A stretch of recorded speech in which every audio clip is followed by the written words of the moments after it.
చాలా రోజుల తర్వాత ప్రభుదేవ తనలోని టాలెంట్ అంతా మళ్ళీ ఒకే చోట చూపిస్తున్నాడు.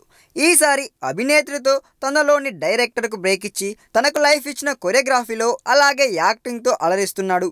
ఇన్నాళ్ళు కేవలం డబ్బుల కోసం కొన్ని ప్రాజెక్టులు చేశానని, కానీ అది తన ఒరిజినల్ క్యారెక్టర్ కాదని అంటున్నాడు ఇండియన్ మైకేల్ జాక్సన్. ఇప్పుడు ప్రభుదేవాను ఎవరు కదిపినా కూడా ముందుగా వారు ఇతగాడి పర్సనల్ లైఫ్కు టచ్ అయ్యేలా ఒక ప్రశ్న అడిగేస్తున్నారు.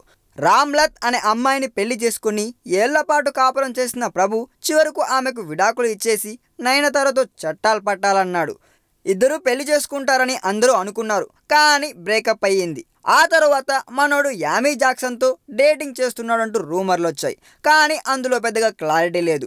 అసలు మరోసారి పెళ్లి చేసుకుంటావా అని ప్రభుదేవాను అడిగితే, నా జీవితంలో ఏది నేను ఊహించినట్లు జరగలేదు, అందుకే గతంలోకి తొంగి చూడను, అలాగే ఫ్యూచర్ గురించి చెప్పలేను. ఒకవేళ పెళ్లి అనేది రాసి ఉంటే జరుగుతుంది, లేకపోతే జరగదు అంటూ ఫిలాసఫీ చెప్పాడు గురుడు.